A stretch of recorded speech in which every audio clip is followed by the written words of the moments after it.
गांव के बाहरी छोर पर बसे छोटे से मिट्टी के घर में रामदास रहता था। दीवारें वर्षों की बारिश से धुली हुई, छप्पर में घास सूखकर भूरी हो चुकी थीं। सुबह तड़के जब कोहरा अभी खेतों पर लदे रहता, रामदास बैलों को हाँकता हुआ निकल पड़ता। हल्की मूठ उसके हाथों में पसीने से चिपक जाती, मिट्टी की सोंध उसके नथुनों में घुसती रहती। दोपहर में वह पड़ोस के जमींदार के यहाँ मजदूरी करता, ईंटें ढोता, गारा गूंथता, पीठ पर सूरज की आग ली। शाम को जंगल से लकड़ियों की गठरी सिर पर लादे गांव की पगडंडी पर धूल उड़ाता लौटता। रात को थके हारे घर आता तो बच्चे भूख से बिलबिलाते। पत्नी सुमित्रा चूल्हे के धुएं में आंखें मलती मिलती। उसके पास 2 बीघा जमीन थी, जिसमें से 1 बीघा पर हर साल कर्ज चढ़ता जाता। 3 गायें थीं, दूध कम, खर्च ज्यादा। पत्नी थी जो कभी हंसती तो लगता जैसे वर्षों पुरानी हंसी हो। 2 बच्चे थे, लड़का 10 साल का, लड़की 8 की। बाहर से देखो तो सब कुछ था, मगर रात होते ही उसकी आंखें खुली रहती। वह छत की ओर टकटकी लगाए सोचता, इतनी मेहनत के बाद भी मन क्यों नहीं भरता।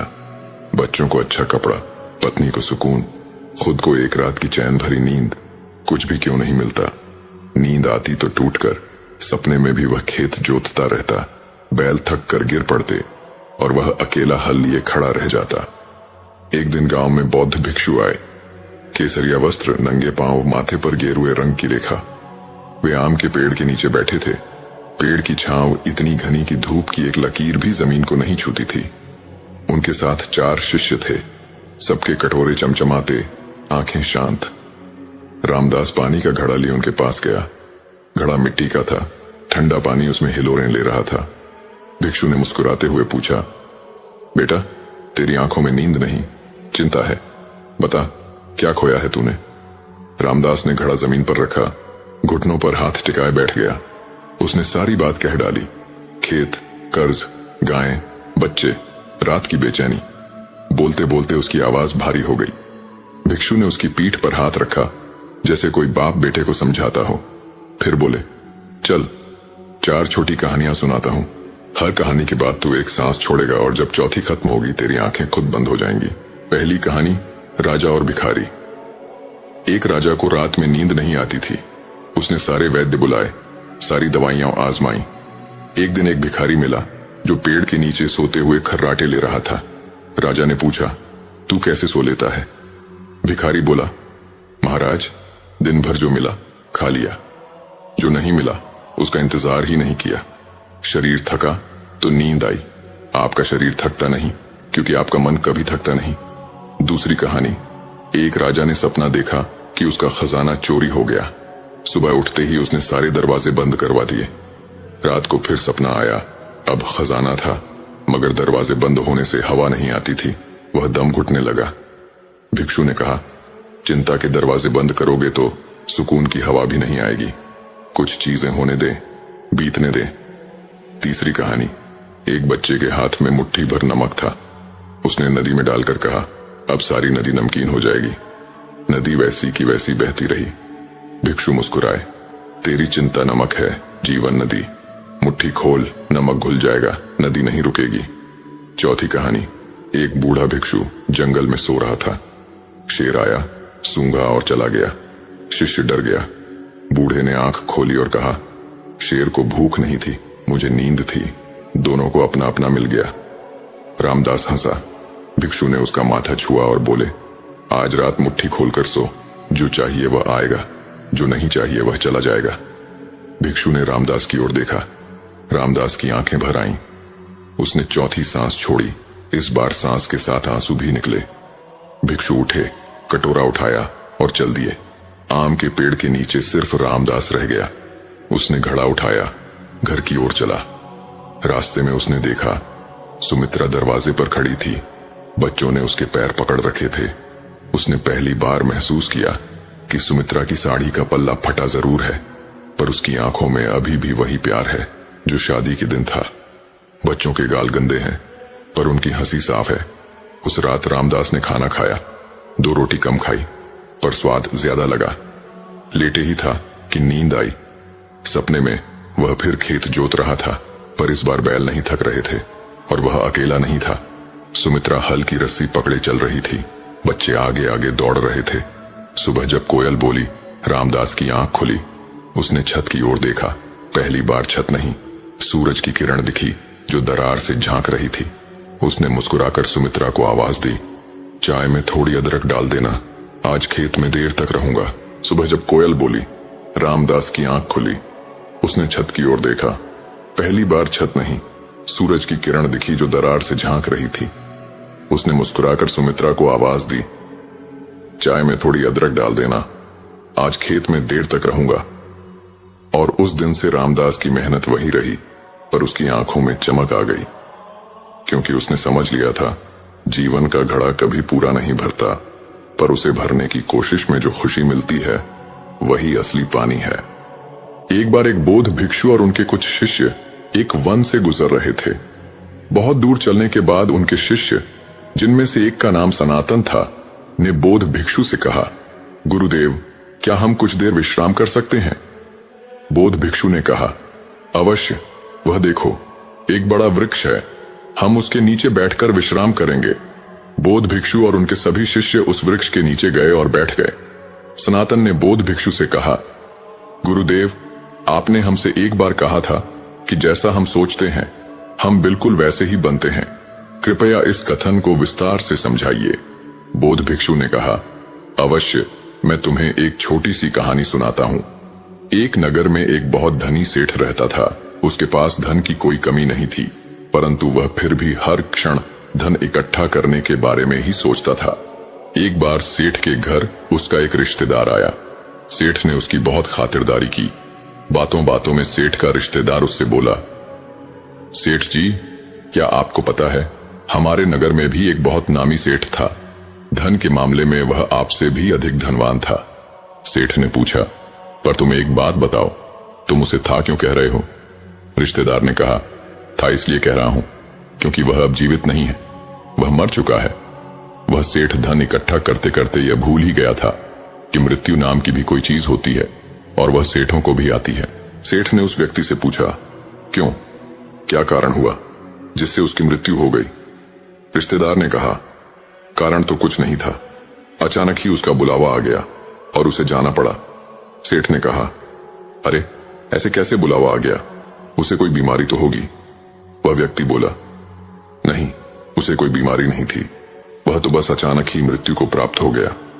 सेठ अपने रिश्तेदार की बात सुनकर हैरान रह गया, क्योंकि अब तक वह सोचता था कि मृत्यु बुढ़ापे में आती है या किसी बीमारी के कारण। चूंकि सेठ अभी जवान था और मरना नहीं चाहता था, वह परेशान हो गया। अगले दिन रिश्तेदार अपने घर चला गया, परंतु सेठ को एक बड़ी समस्या दे गया कि उसे भी मृत्यु आ सकती है। सेठ, जो पहले दिन रात धन के बारे में सोचता था, अब केवल मृत्यु के बारे में सोचने लगा। दिन रात उसे एक ही डर सताने लगा कि कहीं उसे मृत्यु न आ जाए। समय बीतता गया और सेठ बहुत कमजोर होने लगा, क्योंकि वह न तो ढंग से खाता था न पीता था, केवल मृत्यु के बारे में सोचता रहता था। उसके जीभ पर केवल एक ही वाक्य रहता था, कहीं मुझे मृत्यु न आ जाए, कहीं मुझे मृत्यु न आ जाए। वह बीमार हो गया और उसकी ऐसी स्थिति हो गई मानो कभी भी प्राण निकल जाए। सभी लोग सेठ की ऐसी हालत देखकर आश्चर्यचकित थे, क्योंकि उन्होंने देखा था कि यह सेठ हमेशा खुश रहता था और उसके पास धन की कोई कमी नहीं थी। अब सेठ कहीं जाता आता नहीं था, केवल एक जगह लेटा रहता था। सेठ की हालत देखकर उसका एक मित्र एक सन्यासी को उसके पास लाया और बोला, सुनो, ये बहुत पहुंचे हुए सन्यासी हैं, तुम इन्हें अपनी समस्या बताओ, यह इसका जरूर समाधान करेंगे। सन्यासी ने सेठ से पूछा, क्या हुआ? मैंने तुम्हें पहले भी देखा है, परंतु तुम इतने कमजोर कैसे हो गए? कौन सी चिंता तुम्हें खाए जा रही है? सन्यासी की बात सुनकर सेठ बोला, मैं मृत्यु को प्राप्त होना नहीं चाहता, मैं जीना चाहता हूं। कहीं मुझे मृत्यु ना आ जाए, कहीं मैं मर ना जाऊं। सन्यासी मुस्कुराया और सेठ से बोला, अच्छा, तुम्हें मृत्यु का भय है? सेठ ने कहा, हां, मेरे पास इतना सारा धन है, इसका उपयोग कौन करेगा यदि मैं मर जाऊंगा? मुझे मृत्यु को प्राप्त नहीं होना, मुझे जीना है। सन्यासी ने कहा, तुम्हारी इस समस्या का मैं अभी समाधान निकाल देता हूं। सेठ बहुत खुश हुआ और सन्यासी के आगे हाथ जोड़कर बोला, कृपया मेरी इस समस्या का समाधान कीजिए। सन्यासी ने सेठ से कहा, मैं तुम्हें एक मंत्र देता हूं, तुम बस इसका उच्चारण करना, भीतर भी और बाहर भी, मतलब मुंह से भी यही मंत्र बोलना और अपने मन में भी यही मंत्र दोहराना। यह मंत्र है, जब तक मुझे मृत्यु नहीं आएगी तब तक मैं जीऊंगा। तुम इस मंत्र को 7 दिन तक लगातार बोलो, मैं 7 दिन बाद आऊंगा। इतना कहकर सन्यासी वहां से चला गया। 7 दिन बाद सन्यासी लौटा तो उसने देखा कि सेठ स्वस्थ होने लगा है। सेठ ने सन्यासी को देखकर उनके चरणों में गिरकर धन्यवाद दिया। सेठ बोला, आपके मंत्र ने तो कमाल कर दिया। अब मैं मृत्यु से नहीं डरता, क्योंकि जब तक मृत्यु नहीं आएगी तब तक मैं अपने जीवन को जीऊंगा। पहले मैं मृत्यु के डर के कारण जीवन को जी ही नहीं पा रहा था, परंतु आपके मंत्र ने मेरा जीवन बदल दिया। जो लोग इस कहानी को सुन रहे हैं उनमें से कुछ सोच रहे होंगे कि इस मंत्र से हुआ क्या, इस छोटी सी पंक्ति ने क्या बदल दिया। तो मैं बताना चाहता हूं कि जब सेठ को उस दूसरे सेठ की मृत्यु के बारे में नहीं पता था, तब वह केवल धन के बारे में सोचता था और उसके धन में बढ़ोतरी हो रही थी। वह स्वस्थ था, खुश था, परंतु जब उसने मृत्यु के बारे में सोचना शुरू किया तो वह बिस्तर से लग गया, मृत्यु के करीब पहुंच गया और ऐसा क्षण आया कि वह कभी भी मृत्यु को प्राप्त हो सकता था। इस छोटी सी कहानी से हमें यह समझ आता है कि जो हम भीतर और बाहर दोहराते रहते हैं वही हमारे जीवन की हकीकत बन जाती है। इसलिए मैं आपसे कहना चाहता हूं कि आप दिन रात भीतर और बाहर क्या बोलते और सोचते हैं, जो आप बोलते और सोचते हैं बिल्कुल उसी तरह का जीवन आपका होने वाला है। धन्यवाद। सबल जो अपने जीवन में बहुत परेशान है क्योंकि वह बहुत अकेला है, सब उसे मतलब के लिए संबंध रखते हैं। मतलब खत्म होते ही सब दूर हो जाते हैं। हमारी जिंदगी में हम सब बहुत अकेले हैं। हर कोई किसी न किसी का साथ ढूंढने में लगा है, लेकिन अंत में सब अकेले रह जाते हैं। अपने इसी अकेलेपन से परेशान होकर एक दिन सबल अपना घर बार छोड़कर निकल गया। वो निरंतर चलता ही जा रहा था, तभी रास्ते में उसे एक आश्रम दिखाई दिया। उस आश्रम में बहुत ही शांति नजर आ रही थी। आश्रम के सभी शिष्य ध्यान में लीन थे। यह देखकर सबल आश्रम के नजदीक पहुंचा। जब सबल वहां पहुंचा तो गुरु अपने शिष्यों को उपदेश दे रहे थे, उनको ध्यान करना सिखा रहे थे। तभी उपदेशों के बीच एक शिष्य खड़ा हुआ और गुरु से पूछने लगा कि हे गुरुदेव, आखिर ध्यान करने से क्या होता है? आप हमें ध्यान करना क्यों सिखाते हैं? शिष्य की ऐसी बात सुनकर गुरु मुस्कुराए और गुरु ने उससे कहा कि सही बात तो यह है कि ध्यान हमें अकेला कर देता है। हम जितने अकेले हो जाते हैं उतने ही ध्यान में उतरने लगते हैं। ध्यान से हमें खुशी प्राप्त होती है। ध्यान हमें जीवन को जीने का तरीका समझता है। ध्यान हमें सत्य से रूबरू करवाता है।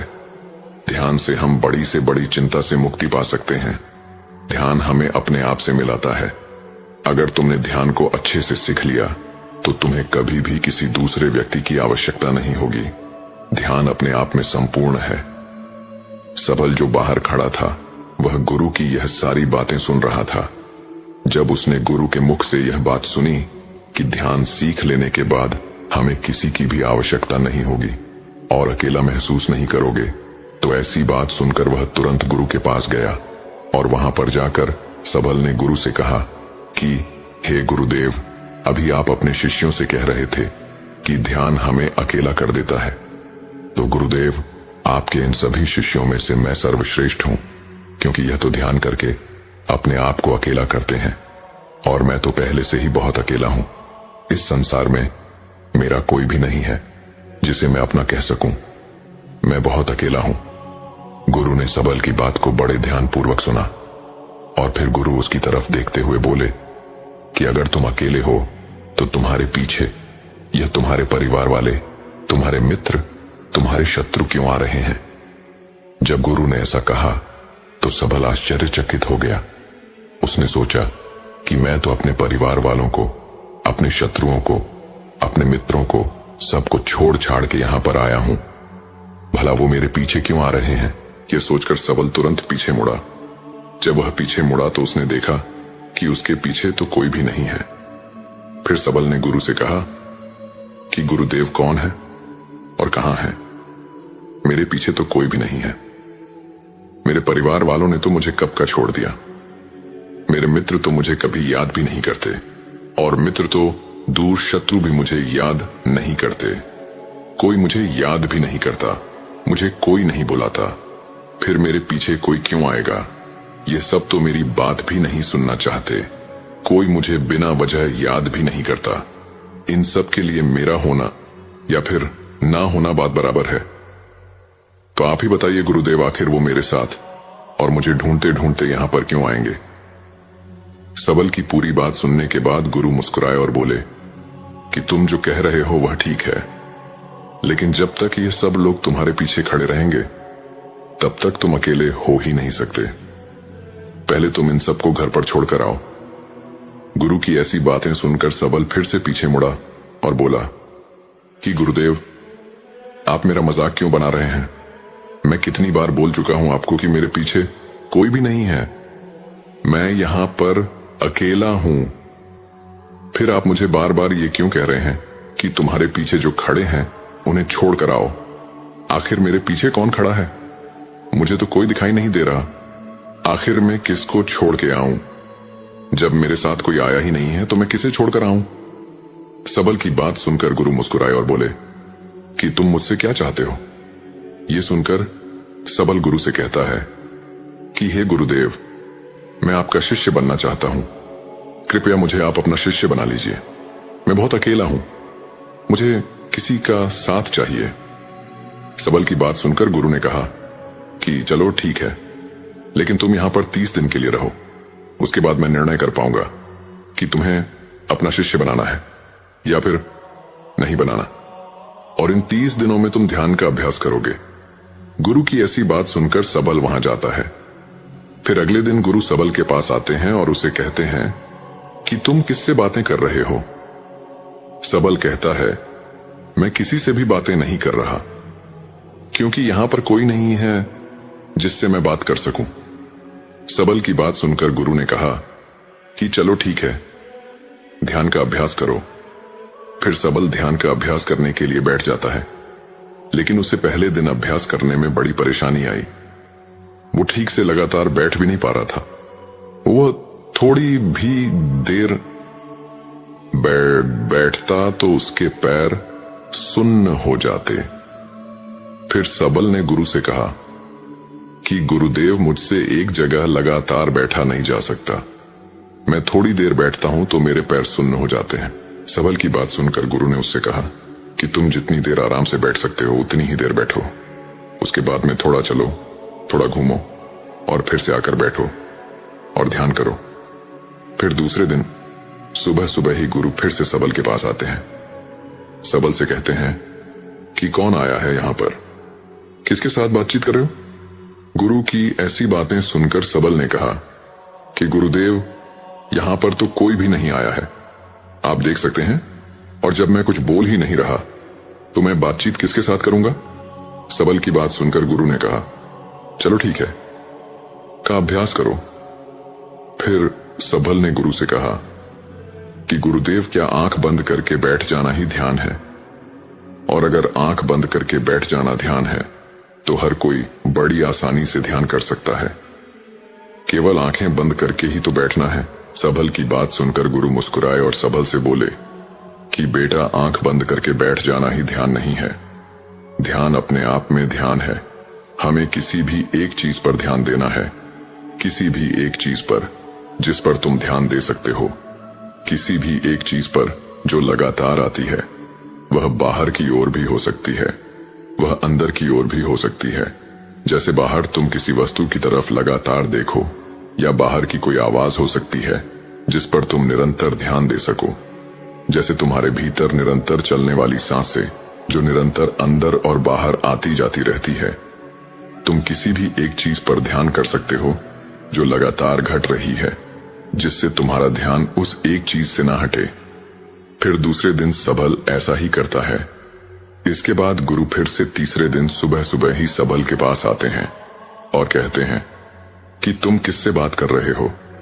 बड़ी जोर जोर से आवाज आ रही है। यहां शांत होने के लिए आए हो या फिर दूसरों को अशांत करने के लिए आए हो? गुरु की ऐसी बातें सुनकर सरल ने कहा कि गुरुदेव, यहां पर तो कोई भी नहीं है और मैंने तो अपने मुंह से एक शब्द भी नहीं निकाला, तो कोई मेरी आवाज से कैसे अशांत हो सकता है। यहां पर ना तो कोई मुझे जानता है और ना मैं किसी को जानता हूं, तो भला मेरे पास कौन आएगा और मैं किससे बात करूंगा। सबल की बात सुनकर गुरु उससे कहते हैं कि ठीक है, कोई बात नहीं, हम ध्यान का अभ्यास करते हैं। फिर सबल ने गुरु से कहा कि गुरुदेव, आपने कहा था कि सांसों पर ध्यान दो, मतलब एक ऐसी चीज पर ध्यान दो जो लगातार चल रही है। लेकिन गुरुदेव, जब मैं अपनी सांसों पर ध्यान देता हूं तो मेरा ध्यान लगातार नहीं रहता, मैं कहीं भटक जाता हूं। बहुत ही पुरानी पुरानी चीज मुझे याद आने लगती है और बहुत देर बाद मुझे याद आता है कि मैं तो ध्यान करने बैठा था। सबल की बात सुनकर गुरु मुस्कुराते हुए कहते हैं, अच्छा ऐसा होता है तुम्हारे साथ, लेकिन फिर भी तुम निरंतर ध्यान का अभ्यास करो। ऐसा कहकर गुरु वहां से चले जाते हैं। फिर चौथे दिन सुबह सुबह ही गुरु सबल के पास आते हैं और उससे कहते हैं कि अरे, इतना आलस क्यों फैला रखा है, चारों तरफ अपने पास आलस को ही बैठा रखा है तुमने, इसे भगाओ यहां से। गुरु की ऐसी बातें सुनकर सबल को अंदर ही अंदर बहुत ज्यादा क्रोध आने लगा, लेकिन वह अपने क्रोध को शांत करके गुरु से कहता है, गुरुदेव, यहां पर तो कोई आलस नहीं दे रहा है, मुझे तो कोई दिखाई नहीं दे रहा, और आप रोज ही रोज एक बात क्यों कहते हैं कि यहां पर कोई है, यहां पर कोई है, लेकिन यहां पर कोई नहीं होता। ये सुनकर गुरु ने कहा कि चलो ठीक है, अब आओ ध्यान का अभ्यास करते हैं। फिर सबल ध्यान का अभ्यास करने के लिए बैठ जाता है। वो कुछ देर ध्यान करता है और फिर थोड़ी देर बाद गुरु से बोलता है कि गुरुदेव, अब मैं पहले से ज्यादा अपनी सांसों पर ध्यान दे पा रहा हूं, लेकिन मुझे नींद आने लगती है, मुझे यह आलस आने लगता है। ध्यान करते करते मैं सो जाता हूं, फिर मैं ध्यान नहीं कर पाता और मुझे नींद आ जाती है। यह सुनकर गुरु ने कहा, अच्छा ये बात है, चलो ठीक है, आप थोड़ी देर आराम करो, फिर ध्यान करने बैठ जाना।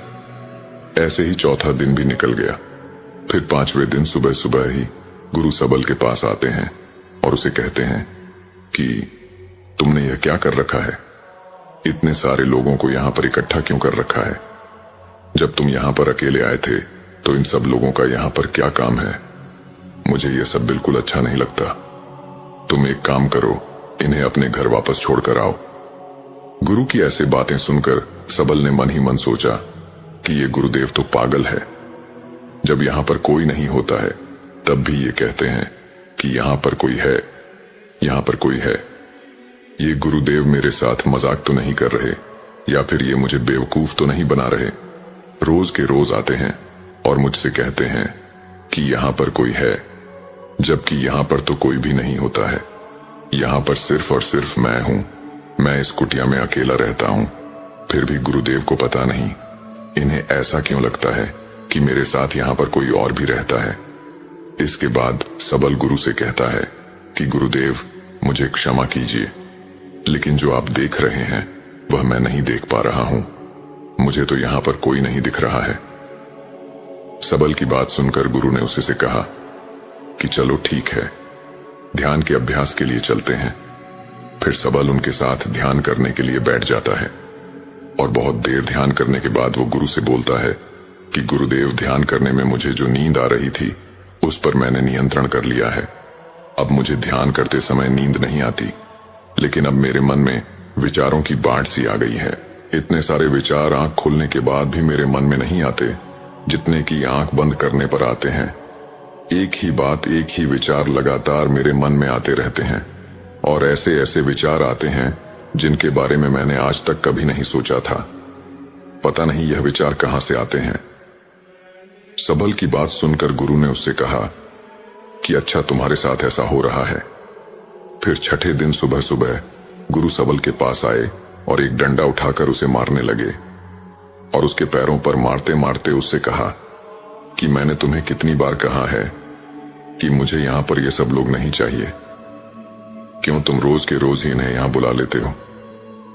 कितनी भीड़ इकट्ठी कर रखी है तुमने, यहां पर से इन्हें हटाओ, इन सबको हटा दो यहां से। अगर आज के बाद मुझे यहां पर ये सब दिखाई दिए और तुमने सभी के साथ बकबक की तो मैं तुम्हें आश्रम से निकाल दूंगा। गुरु की ऐसी बातें सुनकर सबल को अजीब लगा। फिर उसने गुरु से कहा कि गुरुदेव, मुझे समझ नहीं आ रहे हैं, मुझे यहां पर कोई नहीं दिख रहा। लेकिन आपको पता नहीं यहां पर कौन दिखाई देता है, और मुझे आप यह सब कहते रहते हैं। आखिर कौन है यहां पर और क्या दिखाई दे रहा है आपको? मुझे तो यहां पर कोई भी नहीं दिखता और मैं यहां पर किसी से भी बात नहीं करता। फिर आपको आवाजें कहां से आती है? सबल की बात सुनकर गुरु ने उससे कहा कि पुत्र, क्या तुम्हारे घर वाले, क्या तुम्हारे रिश्तेदार, क्या तुम्हारे मित्र, क्या तुम्हारे शत्रु, क्या तुम्हारी जिज्ञासा, क्या तुम्हारी इच्छाएं, क्या तुम्हारे सपने, क्या तुम्हारी कामनाएं और तुम्हारी वासनाएं, क्या यह सब तुमसे मिलने नहीं आती? गुरु की ऐसी बातें सुनकर सबल गुरु से बोला कि नहीं गुरुदेव, मुझसे मिलने यहां पर कोई नहीं आता। मैं तो अकेला हूं और मेरा तो कोई भी नहीं है। यह सुनकर गुरु ने सबल के टांगों में 2 बार फिर से जोर से डंडा मारा और उसे कहा कि बैठ जाओ और ध्यान लगाओ, और इस बात का ध्यान रखना कि तुम्हारे ध्यान में कोई भी नहीं आना चाहिए। अगर फिर कोई आया तो तुम मुझे बताना। फिर सबल ध्यान करने के लिए बैठ जाता है। बहुत समय ध्यान करने के बाद अचानक उसके मन में तरह तरह के विचार आने लगते हैं। वो अपनी आंखें खोलता है और गुरु से कहता है कि गुरुदेव, माँ आई है और पिताजी भी साथ आए हैं। वो दोनों बड़े दुखी हैं। वह मुझे बुला रहे हैं, मुझसे से कह रहे हैं कि मेरे बड़े भाई की पत्नी मेरे बड़े भाई के साथ अच्छा व्यवहार नहीं कर रही है और उनके साथ भी बहुत बुरा कर रही है। वो उन्हें भी खाना नहीं देती है और उनको भी भला बुरा कहती है। और मेरी माँ मुझसे कह रही है कि तेरी भाभी ने हमें घर से निकाल दिया है। गुरुदेव, मेरी प्रेमिका भी आई है और मुझसे कह रही है कि वह मेरे जाने से बहुत दुखी है। वह मेरे बिना नहीं रह सकती, लेकिन उसके घर वाले उसकी शादी जबरदस्ती किसी और से करवा रहे हैं। तो वो मुझसे पूछ रही है क्या वो किसी और से शादी कर ले। और गुरुदेव, मेरे मित्र भी आए हैं क्योंकि मैंने उनसे कर्ज ले रखा है और वो मुझसे अपना कर्ज मांग रहे हैं। वो मुझे धोखेबाज कह रहे हैं। गुरुदेव, मेरे शत्रु भी आए हैं, लेकिन अब मुझे मारना नहीं चाहते क्योंकि वो मुझे कह रहे हैं कि तू तो पहले से ही मरा हुआ है और मरे हुए को क्या ही मारना, और तुझे मारकर हम करेंगे ही क्या। गुरुदेव, मुझे एक बड़ा घर दिखाई दे रहा है। ऐसा लग रहा है कि जैसे मैंने इसे खरीद लिया हो और उसमें मैं अपने माँ बाप के साथ रह रहा हूं। मेरे माँ बाप बहुत खुश हैं और मैं उनकी सेवा कर रहा हूं। यह सब देखकर मेरे भैया भाभी मुझसे जल रहे हैं और मैं अपने मित्रों में सबसे अमीर हूं, और अब मैंने अपनी प्रेमिका से शादी भी कर ली है और हम दोनों अब बहुत खुश हैं। गुरुदेव, कोई मुझसे भिड़ रहा है लेकिन मुझे उसका चेहरा याद नहीं आ रहा। मैं चेहरा देखने की कोशिश कर रहा हूं। गुरुदेव, यह तो आप ही हैं। आप ही मुझे मार रहे हैं और कह रहे हैं कि कहां जा रहा है अकेला, चल। इसके बाद सबल अपने ध्यान से उठ गया और गुरु के चरणों में जा गिरा और उसने गुरु से कहा कि गुरुदेव, मैं अंधा था जो अपने आप को अकेला समझ रहा था, पर आज मैंने वो भीड़ देख ली जिसे मैं अपने साथ लेकर घूम रहा था। हर कोई मेरे साथ ही था और मैं सोच रहा था कि मैं इतना बेचैन क्यों हूं। अब मुझे समझ आया कि यह भीड़ मेरी बेचैनी की वजह थी। सबल की बात सुनकर गुरु ने कुछ भी नहीं कहा और वह चुपचाप वहां से चले गए और सबल निरंतर ध्यान का अभ्यास करता रहा और फिर उसने गुरु के पास आना छोड़ दिया। सबल को ध्यान करते करते पूरे 30 दिन हो गए थे। फिर 30 दिन बाद वह गुरु के पास आया और उनसे आकर कहा कि गुरुदेव, जिन लोगों को मैं अपने साथ लेकर आया था उस भीड़ को आज सुबह ही मैंने विदा कर दिया है और अब मैं बहुत अकेला हूं और बिल्कुल शांत हूं। मेरे साथ आप भी नहीं हैं, मैं स्वयं भी नहीं हूं। मुझे अब परम शांति महसूस हो रही है। मुझे लगता है कि जैसे जीवन में सारी समस्याएं समाप्त हो चुकी हैं। बहुत कुछ है पर फिर भी कुछ नहीं है। बहुत हल्का लग रहा है।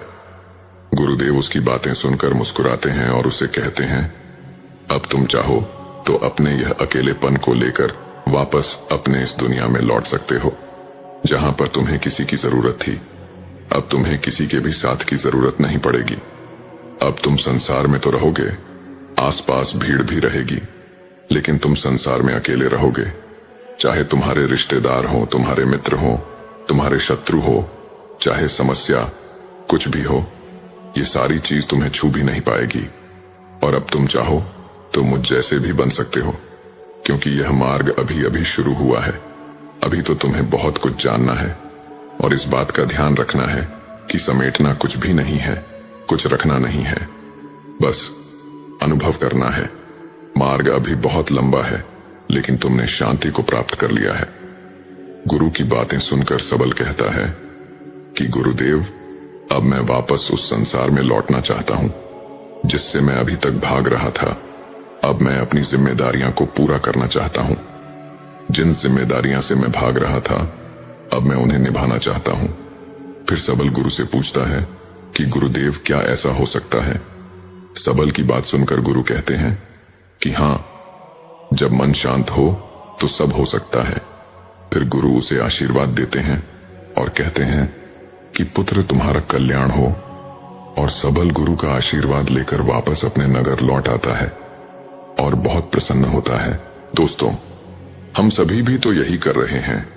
हम इन संसार में किसी का साथ चाहते हैं कि कोई हमारे साथ रहे, हमें खुशियां दे। लेकिन जिन चीजों को हम पाने की इच्छा करते हैं, वह चीज हमें तब तक दुख देती है जब तक कि हम उन्हें पा ना लें। और जब हम उन्हें पा लेते हैं तो वो हमें फिर से दुख देने लगती है। वो हमसे दूर हो जाती है तो हमें और भी ज्यादा दुख देती है। वह बहुत गहरा दुख होता है। हम जीवन भर चीजों को पकड़ने में लगे रहते हैं, लेकिन जो व्यक्ति अकेले रहना सीख लेता है, वो अपने जीवन में बहुत प्रसन्न रहता है, क्योंकि उसे किसी से फर्क नहीं पड़ता। उसे इस बात से कोई फर्क नहीं पड़ता कि कोई उससे प्यार करता है या फिर कोई उसे नफरत करता है। वो तो अपनी दुनिया में मस्त रहता है। आपका साथ कोई भी व्यक्ति अपनी मर्जी से दे ही नहीं सकता। सभी व्यक्ति स्वार्थी होते हैं। वह किसी ना किसी स्वार्थ की वजह से हमारे साथ जुड़े रहते हैं। जैसे उनका स्वार्थ पूरा होता है, वह आपको छोड़कर चले जाते हैं और आप समझते हैं कि वह आपसे प्यार कर रहे थे। वह सिर्फ और सिर्फ अपना स्वार्थ सिद्ध कर रहे थे। इस दुनिया में आप अकेले आए हो और अकेले ही जाओगे। फिर आपको किसी के साथ की जरूरत क्यों है? क्यों आप यह कामना करते हैं कि हमें किसी का साथ चाहिए? दूसरों का साथ आपको दुख के सिवाय कुछ भी नहीं देने वाला। अगर आपको जीवन में खुश रहना है तो अकेले रहना होगा। अकेले रहकर आप वह कर सकते हैं जो आपको करना है। जैसे आप किसी से उम्मीद करते हो कि वह आपका साथ देगा, तो यह समझ लेना कि वो आपका साथ तो नहीं देगा, बल्कि आपकी हिम्मत और तोड़ेगा। आप अकेले रहकर जब कोई कार्य करते हैं तो वो कार्य आपसे बिगड़ जाता है, तो आप उस समय उस कार्य को फिर से करने लगते हैं। यदि उस समय आपके पास कोई और रहे तो वो आपकी हिम्मत तोड़ेगा कि अरे भाई, ये तेरे से नहीं होगा। लेकिन अगर आप अकेले रहोगे तो उसे कार्य को कर लोगे। ये संसार का नियम है कि कोई भी व्यक्ति यह नहीं चाहेगा कि आप उससे आगे निकल जाओ। इसीलिए लोग आपको पीछे खींचने की कोशिश करते हैं कि कहीं आप उससे आगे ना निकल जाओ। इसीलिए अकेले ही अपनी मंजिल की तरफ बढ़ो। देखना, सफलता तुम्हारे कर्मों में होगी, क्योंकि अकेले रहोगे तो आपकी हिम्मत को तोड़ने वाला कोई नहीं रहेगा। इस संसार में सूरज भी तो अकेला चमकता है, और वो अकेला होकर भी पूरी पृथ्वी को प्रकाशमान बना के रखता है। अगर वो भी सोचे कि मुझे किसी का साथ चाहिए तो फिर क्या होगा? इसीलिए अकेले रहो, मजबूत रहो और खुश रहो। अकेले रहने वालों की इज्जत होती है। भीड़ में तो कोई भी चल सकता है। भीड़ में किसी को कोई नहीं पहचानता, सब बराबर लगते हैं। इसीलिए अकेले रहो, तभी आपकी एक अलग पहचान बनेगी। अकेले रहोगे तो खुश रहोगे, नहीं तो यह दुनिया आपको रुलाने के लिए जरूर बैठी है। यह दुनिया आपसे जलेगी। लेकिन अगर आप दुखी हो तो आपकी आंसू पूछने के लिए यहां पर कोई नहीं आएगा। इस संसार की भीड़ आपसे आपकी खुशियां छीन लेगी। इसीलिए जितना जल्दी हो सके उतना इससे दूर हो जाओ। धन्यवाद और नमो बुद्धाय। एक बार की बात है, बौद्ध भिक्षु अपने शिष्यों को अच्छी और बुरी आदतों के बारे में समझा रहे थे। उन्होंने कहा कि अच्छी आदतें हमें जीवन में ऊंचाइयों तक ले जाती हैं, जबकि बुरी आदतें हमें असफलता की गहराई में धकेल देती हैं। उनकी बात सुनकर एक शिष्य, जिसका नाम निर्मल था, ने पूछा, हे गुरुदेव, ये बुरी आदतें कौन कौन सी हैं और ये हमारे जीवन को कैसे नष्ट करती हैं? क्या ये आदतें हमारे भीतर स्वाभाविक रूप से होती हैं या बाहर से आती हैं?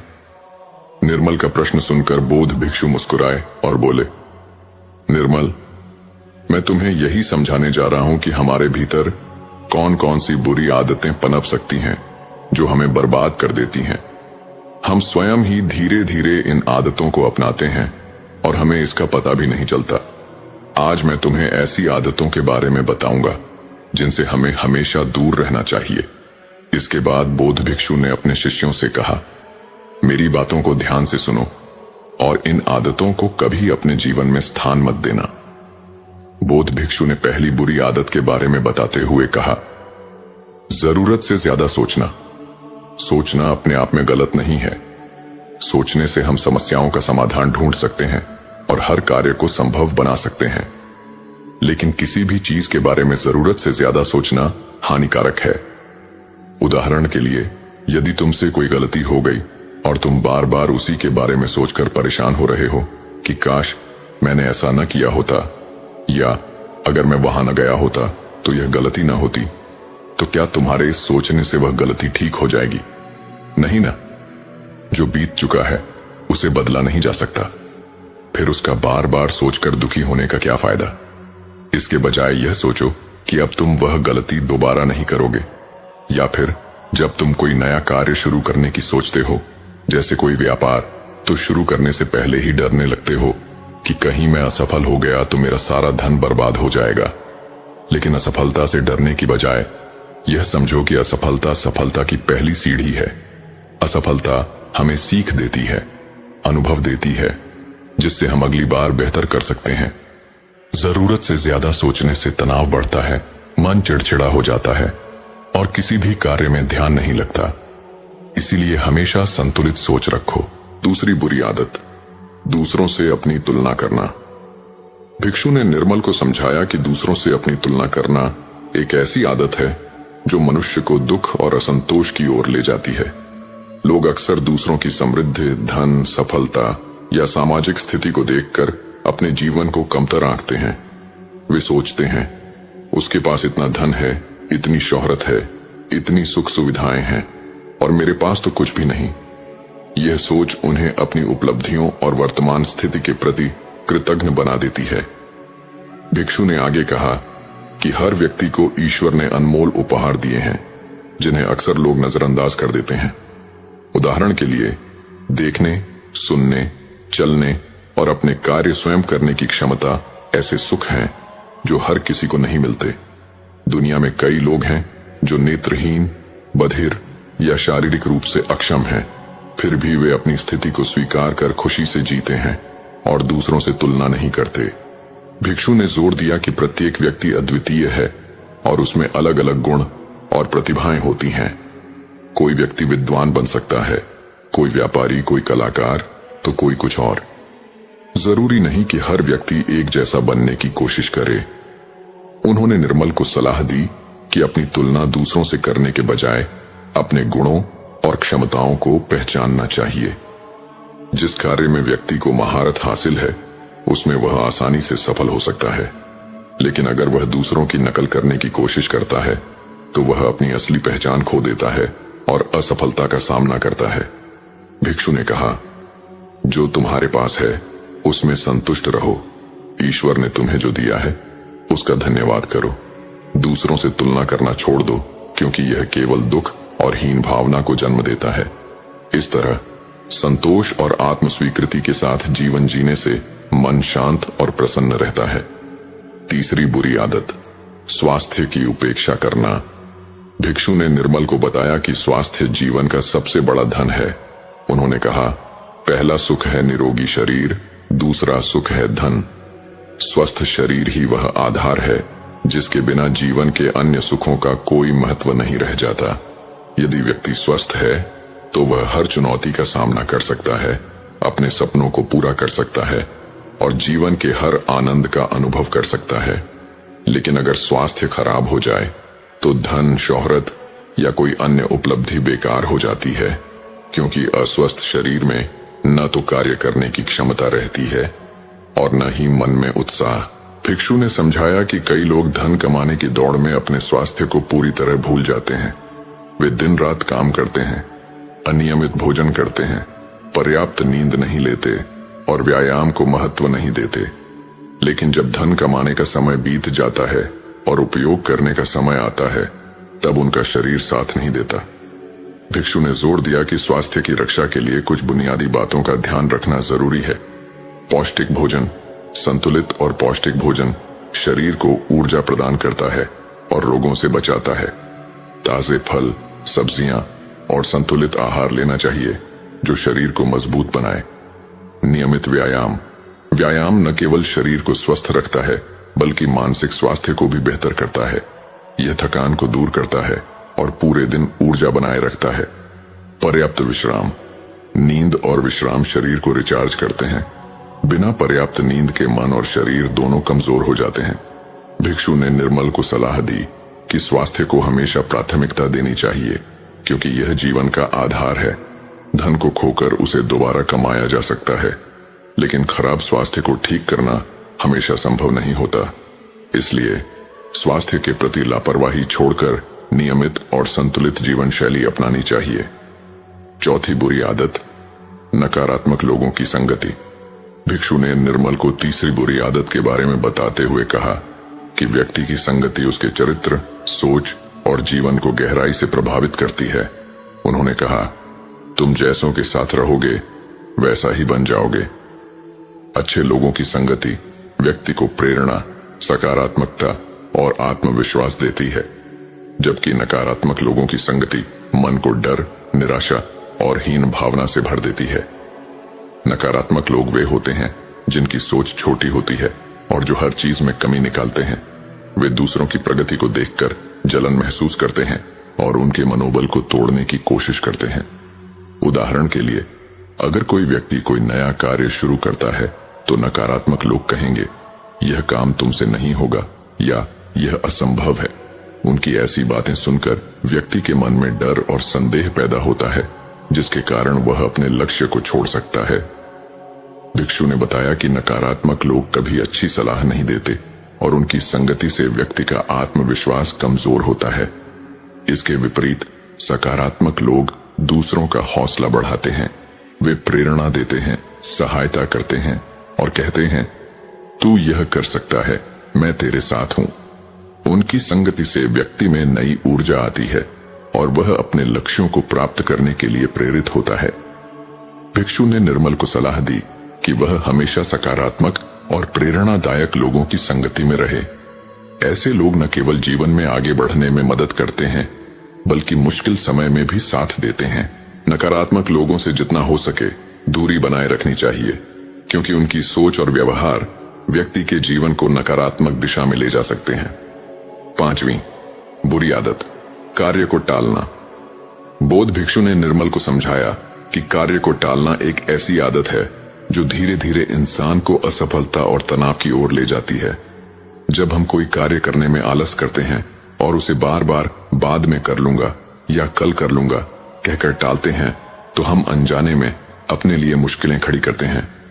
भिक्षु ने कहा कि यह सोचना कि आज मेरा मन नहीं है या कल समय मिलेगा एक भ्रम है।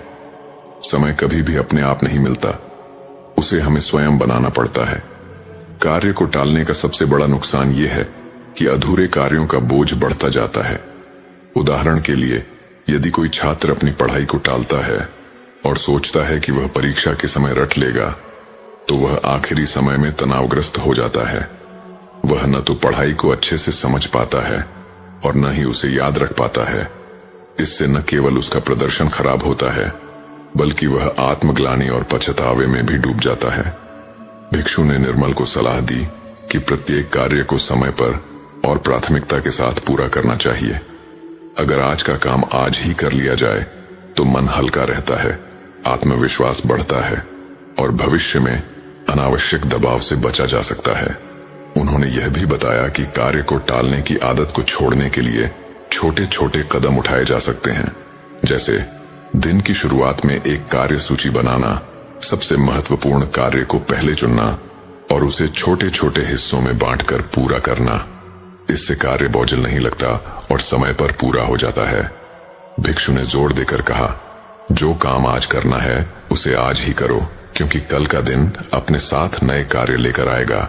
छठी बुरी आदत, देर से उठना।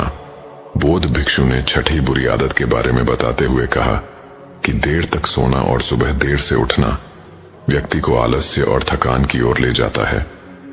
सुबह का समय दिन का सबसे कीमती हिस्सा होता है, जब मन और शरीर तरोताजा होते हैं। सूर्योदय से पहले उठने से न केवल शारीरिक ऊर्जा बढ़ती है, बल्कि मानसिक शांति और एकाग्रता भी प्राप्त होती है। सुबह का वातावरण शांत और ताजगी से भरा होता है, जो कार्यों को कुशलता से करने में मदद करता है। जो लोग देर तक सोते हैं, उनका पूरा दिन आलस्य और सुस्ती में बीतता है। वे अपने कार्यों में उत्साह नहीं दिखा पाते और बार बार थकान का अनुभव करते हैं। भिक्षु ने निर्मल को समझाया कि देर से उठने की आदत न केवल समय की बर्बादी करती है, बल्कि व्यक्ति के स्वास्थ्य, मनोबल और कार्य क्षमता को भी प्रभावित करती है। सुबह जल्दी उठने से दिन की शुरुआत सकारात्मक ढंग से होती है। इस समय में ध्यान, व्यायाम या पढ़ाई जैसे कार्य किए जा सकते हैं, जो दिन को और अधिक उत्पादक बनाते हैं। उन्होंने यह भी बताया कि जल्दी उठने की आदत डालने के लिए नियमित दिनचर्या बनाना जरूरी है। रात को समय पर सोना, सुबह एक निश्चित समय पर उठना और सुबह के समय को रचनात्मक कार्यों में लगाना इस आदत को विकसित करने में मदद करता है। भिक्षु ने कहा, सूर्योदय से पहले उठो, क्योंकि यह समय तुम्हें अपने लक्ष्यों को प्राप्त करने की शक्ति देता है। 7वीं बुरी आदत, समय का दुरुपयोग करना। 7वीं और अंतिम बुरी आदत के बारे में बौद्ध भिक्षु ने निर्मल को समझाया कि समय का दुरुपयोग करना सबसे बड़ा अपराध है, क्योंकि समय एक ऐसी संपत्ति है जो कभी वापस नहीं आती। धन, संपत्ति या अन्य संसाधनों को मेहनत से दोबारा कमाया जा सकता है, लेकिन बीता हुआ समय किसी भी कीमत पर वापस नहीं लाया जा सकता। समय निरंतर चलता रहता है और जो लोग इसके साथ कदम नहीं मिलाते, वे जीवन में पीछे रह जाते हैं। भिक्षु ने बताया कि समय का दुरुपयोग तब होता है जब हम बिना सोचे समझे अनावश्यक गतिविधियों में समय बर्बाद करते हैं, जैसे कि घंटों फोन पर व्यर्थ की चीजें देखना, बेकार की बातों में उलझना या यह सोचना कि अभी समय है, बाद में कर लेंगे।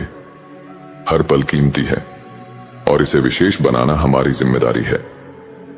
भिक्षु ने निर्मल को सलाह दी कि जीवन में सफलता पाने के लिए समय का सदुपयोग करना सीखना होगा। इसके लिए जरूरी है कि हम अपने लक्ष्यों को स्पष्ट करें, प्राथमिकताएं तय करें और प्रत्येक पल को उन लक्ष्यों की दिशा में उपयोग करें। उन्होंने यह भी कहा कि समय का महत्व समझने के लिए हमें यह सोचना चाहिए कि प्रत्येक दिन हमें एक नया अवसर देता है। अगर हम इस अवसर को व्यर्थ गंवाते हैं, तो हम अपने सपनों से और दूर होते जाते हैं। समय का सही उपयोग करने के लिए भिक्षु ने सुझाव दिया कि दिन की योजना बनाएं, अनावश्यक गतिविधियों से बचें और हर कार्य को समयबद्ध तरीके से पूरा करें। अंत में बौद्ध भिक्षु ने अपने शिष्यों से कहा, निर्मल और मेरे प्रिय शिष्यों, मैंने तुम्हें जो 7 बुरी आदतें बताई हैं, जरूरत से ज्यादा सोचना, दूसरों से तुलना करना, स्वास्थ्य की उपेक्षा करना, नकारात्मक लोगों की संगति, कार्य को टालना, देर से उठना और समय का दुरुपयोग करना, इन सभी को आज ही अपने जीवन से निकाल दो। यदि तुम इन आदतों को नहीं छोड़ोगे, तो जीवन में सफलता प्राप्त करना कठिन हो जाएगा। इनसे दूर रहो और सकारात्मक, स्वस्थ और अनुशासित जीवन जियो। इस प्रकार बौद्ध भिक्षु ने अपने शिष्यों को जीवन को बर्बाद करने वाली बुरी आदतों से बचने का मार्ग दिखाया। यदि हमें इन बातों से कुछ सीख मिलती है, तो हमें इन्हें अपने जीवन में उतारना चाहिए और एक बेहतर, सफल जीवन की ओर बढ़ना चाहिए। अगली कहानी, जीवन की असफलताओं से सीखो। आइए कहानी शुरू करते हैं। आनंद, जो अपने जीवन के संघर्षों से लड़ रहा था। उसके पिता का व्यापार, जो कभी गांव का सबसे प्रसिद्ध था, अब धीरे धीरे डूब रहा था। आर्थिक तंगी, रिश्तों में दरारें और अपनी ही क्षमताओं पर संदेह ने उसे एक गहरे अंधेरे में धकेल दिया था। एक दिन जब जीवन का बोझ असहनीय हो गया, आनंद ने निर्णय लिया कि वह अपने सभी सवालों के जवाब ढूंढने के लिए एक बौद्ध भिक्षु के पास जाएगा। गांव से कुछ मील दूर एक पहाड़ी के ऊपर एक छोटा सा मठ था, जहां एक बौद्ध भिक्षु रहता था, जिसके बारे में कहा जाता था कि उन्होंने जीवन की सारी रहस्यमय चाबियां अपने अंदर समेट रखी हैं। आनंद जब मठ पहुंचा तो उसने बौद्ध भिक्षु को एक पेड़ के नीचे ध्यान मुद्रा में बैठे देखा। उसकी उपस्थिति से व्यवधान के बावजूद बौद्ध भिक्षु ने उसे अपने पास बुलाया और पूछा, भंते, क्या तुम्हारे मन में शांति नहीं है? आनंद ने अपनी पूरी कहानी सुनाई, अपने दिल का सारा दर्द सुनाया। बौद्ध भिक्षु ने उसकी बात ध्यान से सुनी और फिर बोले, आनंद, जीवन की सफलता उन 7 सूत्रों में निहित है जो मैं तुम्हें बताने जा रहा हूं। ध्यान से सुनना। पहला सूत्र, धैर्य। धैर्य सबसे बड़ा गुण है। बौद्ध भिक्षु ने कहा, एक किसान को यह पता है कि बीज बोने के बाद उसे पानी देना और धूप का इंतजार करना होता है। तुम भी अपने कार्यों को समय दो, फल अवश्य मिलेगा। दूसरा सूत्र, सीखना। हर असफलता एक पाठ है। बौद्ध भिक्षु ने एक कहानी सुनाई, एक कलाकार की तरह जो अपनी हर गलती से अपनी कला को निखारता है। तुम भी अपनी गलतियों से सीखो। तीसरा सूत्र, लचीलापन। जीवन में कभी कुछ स्थिर नहीं रहता। बौद्ध भिक्षु ने बताया, एक नदी की तरह जो घुमावदार रास्ते से भी अपना मार्ग बना लेती है, तुम भी जीवन के बदलते मोड़ों के साथ लचीला बनो। चौथा सूत्र, स्वीकृति। जो हो चुका है उसे स्वीकार करो। बौद्ध भिक्षु ने कहा, अतीत को बदलना असंभव है, लेकिन उसे स्वीकार करना तुम्हें आगे बढ़ने की शक्ति देता है। पांचवा सूत्र, दृष्टि। अपनी दृष्टि स्पष्ट रखो। बौद्ध भिक्षु ने समझाया, जैसे एक धनुषधारी अपने लक्ष्य पर नजर रखता है, तुम भी अपने जीवन के लक्ष्य को निरंतर देखो। छठा सूत्र, करुणा। दूसरों के प्रति दया रखो। बौद्ध भिक्षु ने कहा, करुणा तुम्हें सिर्फ दूसरों के लिए नहीं बल्कि खुद के लिए भी शांति देती है। सातवां सूत्र, आभार। जो तुम्हारे पास है उसकी कद्र करो। बौद्ध भिक्षु ने समझाया, हर उस कार्य के लिए आभार व्यक्त करो जो तुम्हारे लिए किया जाए। आनंद ने इन सभी सूत्रों पर ध्यान दिया और वापस गांव लौटा। उसने अपने जीवन को इन सिद्धांतों के आधार पर फिर से संगठित किया। उसने धैर्य से अपना व्यापार फिर से शुरू किया, अपनी गलतियों से सीखा, जीवन की बदलती परिस्थितियों को स्वीकार किया, अपने लक्ष्यों को स्पष्ट किया, दूसरों के प्रति करुणा दिखाई और हर छोटी बड़ी चीज के लिए आभारी रहा। धीरे धीरे उसका जीवन बदलने लगा। उसका व्यापार पुनर्जीवित हुआ, उसके रिश्ते मजबूत हुए और उसके अंदर एक नई शांति और संतुष्टि का अनुभव होने लगा। आनंद ने महसूस किया कि सफलता का अर्थ सिर्फ धन या प्रतिष्ठा नहीं है, बल्कि जीवन की सार्थकता और आनंद में निहित है, और वह जीवन में एक नई शुरुआत के साथ आगे बढ़ा। नमो बुद्धाय।